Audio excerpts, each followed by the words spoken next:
Okay, so hello guys. In this tutorial series I'm going to be covering ROS, how to use ROS, and we're going to do it in a very practical way. For this tutorial, I assume you already have ROS installed. You can check out the wiki. We're going to be using ROS Indigo. Now, before we get started with ROS, let's first examine what exactly is ROS. Well, ROS is a software framework for programming robots. ROS started in Stanford Artificial Intelligence Research, and Willow Garage continued development of it since 2007. However, ROS is currently maintained by the Open Source Robotics Foundation. So what is ROS exactly? Well, ROS has a lot of tools, its capabilities, packages. In fact, some people have referred to ROS as a meta operating system. What this means is that ROS is built on top of an operating system. In this case, Ubuntu and other Linux variations. ROS has even been ported to Mac OS X or Mac OS and Windows. However, Ubuntu is the preferred operating system for ROS. Now, like I said, it's a meta operating system. What that means is it provides things like hardware abstraction, low-level device control, and all the other types of things you'd expect from an ordinary operating system. The difference with ROS is that ROS allows message passing between processes on the operating system, which are called nodes. Now, what are nodes? You can think of a node basically as a small program. And what ROS does is ROS allows the nodes to communicate with one another. Now, nodes are very important because they run independently, concurrently, and they communicate with one another. Now, for these nodes to communicate with one another, they depend on a master node. We'll talk more about that later. But what you should know is that nodes are very, very important. Take, for example, if you have a camera bringing in images to a robot in one node, and you have another node controlling the base of the robot that is allowing the robot to drive forward, backward, sideways, whatever the case may be. Now, this camera node will be retrieving images and carrying it to the robot. Now, when the camera node detects an obstacle, it will send a message to the node controlling motors, and that will allow the robot to stop. Like I mentioned before, the ROS master is used for nodes to communicate. In order to launch invoke the master node, we'll use a command known as ROS call. So type ROS call into the terminal and hit enter. What this will do is it will launch three things. You will have the ROS master being started.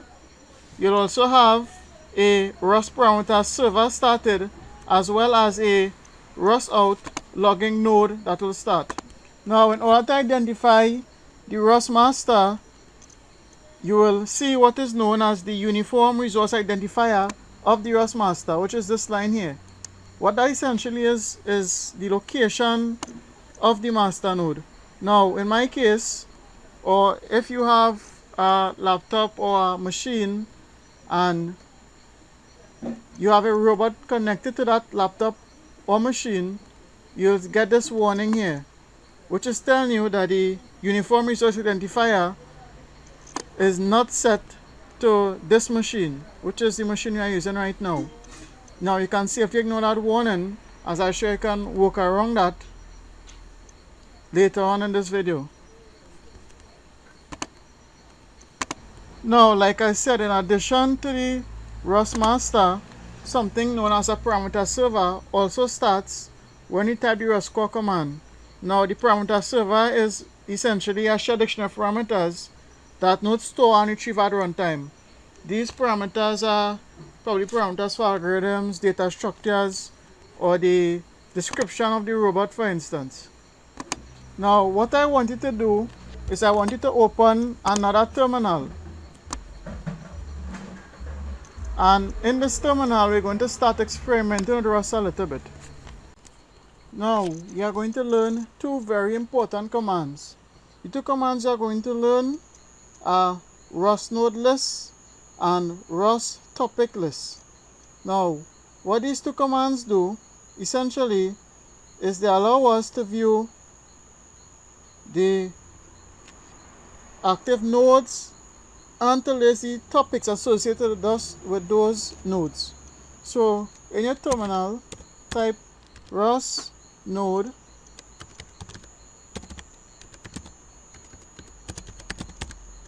list.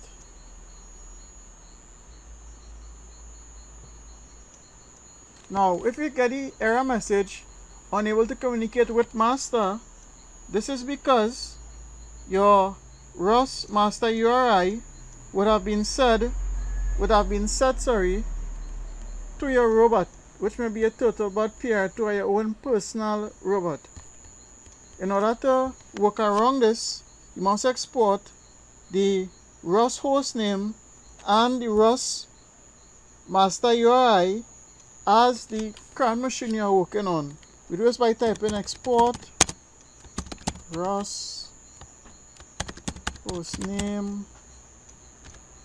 and type the name of your computer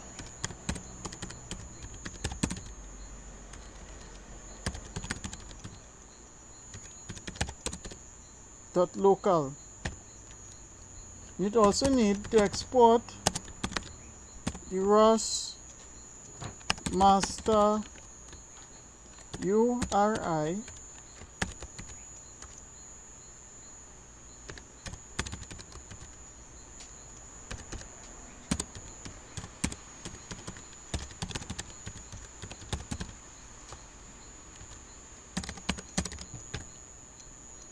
Now if you type the previous command, you should see the active nodes listed.